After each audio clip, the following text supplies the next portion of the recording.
اس طرح جو ساری ایک کھیر پکائی گئی ہے اور ایک مکس چار حکومت بنا دی گئی ہے کہ جناب جن کے پاس عوامی مینڈیٹ ہی نہیں ہے انہوں نے مل کے اپنی، اور جس طرح سے قاضی صاحب نے اور الیکشن کمیشن کے منشی صاحب نے جو ان کی سہولت کاری کی ہے اور اداروں نے جس طرح مل کے ان کے ساتھ کام کیا ہے الیکشن سے پہلے اور الیکشن کے بعد بھی، جس طرح مخصوص نشستیں ان کو دی گئی ہیں، اور فارم 47 کا تماشا جو ہے کسی ملک میں ایسے نہیں ہوتا، جس طرح لوگوں نے دیکھا ہے کہ وہ جو دوسری تیسری کلاس کے بچے ہوتے ہیں ان کی جو کاپیاں ہوتی ہیں وہ بھی اتنی گندی نہیں ہوتی جس طرح کے فارم 47 بنائے گئے تھے، کہ جتنی کٹنگ ان پہ تھی وہ شاید دوسری تیسری کلاس کے بچوں کی آج کل کے جو ہوم ورک کی کاپیاں شاید اس میں بھی اتنی نہ ہو۔ اس کے بعد اگر آپ بات کریں اس کے بعد تو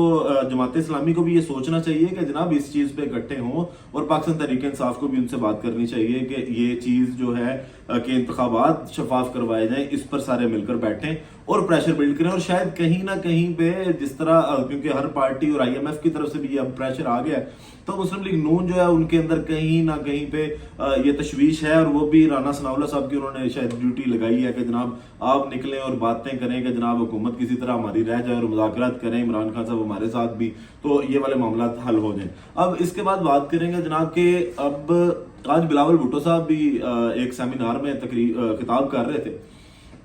اس کتاب میں ایک تو انہوں نے اپنی وہی بات کی کہ جو بھٹو صاحب ہیں ان کو عدالت نے بڑی لیٹ فیصلہ دیا کہ جناب وہ بے گناہ تھے اور ان کے ساتھ جو ہے وہ زیادتی ہوئی ہے، اور ہم یہ چاہتے ہیں کہ مستقبل میں ایسی زیادتی نہ ہو جس طرح کی جو ذوالفقار علی بھٹو صاحب ہیں ان کے ساتھ زیادتی ہوئی تھی۔ اس کے علاوہ انہوں نے جو اس میں اعتراف کیا نا وہ اس چیز کا کیا ہے کہ جو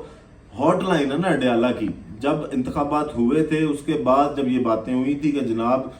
پاکستان پیپل پارٹی کہیں نہ کہیں چاہ رہی ہے کہ وہ پاکستان تحریک انصاف کے ساتھ مذاکرات کرے اور مل کے حکومت بنائے، پیپل پارٹی اس ٹائم یہی چاہ رہی تھی کہ جناب امیج بلڈنگ کے لیے کہ ہمارا امیج اچھا رہے، اگر ہم مسلم لیگ نون کے ساتھ ملتے ہیں، حکومت ان کا بنانے کا ذہن تھا، لیکن ان کو یہ تھا کہ جناب اگر ہم پاکستان مسلم لیگ نون کے ساتھ ملتے ہیں تو پھر ہماری پاپولیرٹی جاتی ہے، اور اگر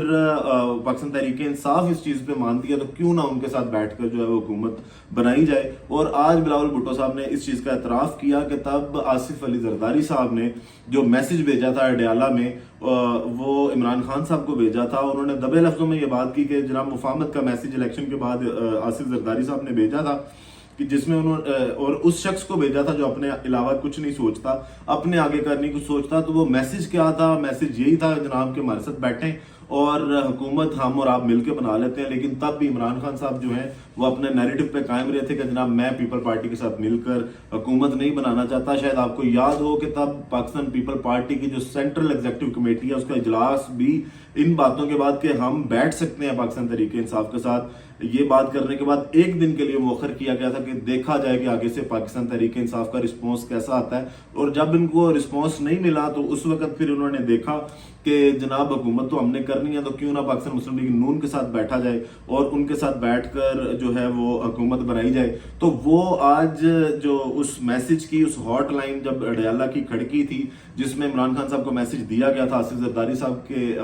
کی جانب سے، تو اس کا بھی اعتراف آج بلاول بھٹو صاحب اپنے اس سیمینار کی تقریر میں کر گئے ہیں، اور اس کے علاوہ انہوں نے پھر وہی باتیں کی کہ جناب سیاستدان جو ہیں وہ مل بیٹھنے کو تیار نہیں ہے، اور جناب آپ جب اتنی بڑی وارداتیں کریں گے اور جب آپ اپنے آپ کو ثابت کریں گے کہ ہم وارداتی ہیں، بلاول صاحب آپ نے سب سے پہلے الیکشن میں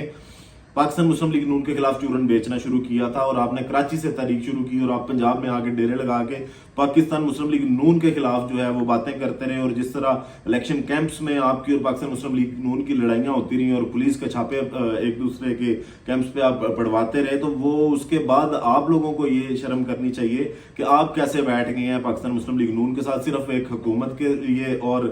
کچھ ڈیلز کر کے کہ جناب صدر آپ کے ہوں گے، گورنر آپ کے ہوں گے تو آپ حکومت کی عیاشیاں انجوائے کریں گے۔ اس کے علاوہ آپ کے پاس الیکشن کے بعد کوئی نیریٹو نہیں تھا، جو نیریٹو آپ نے الیکشن سے پہلے بیچنے کی کوشش کی تھی آپ اس سے بھی پھر گئے تھے۔ باقی ویڈیو کا اختتام کرتے ہیں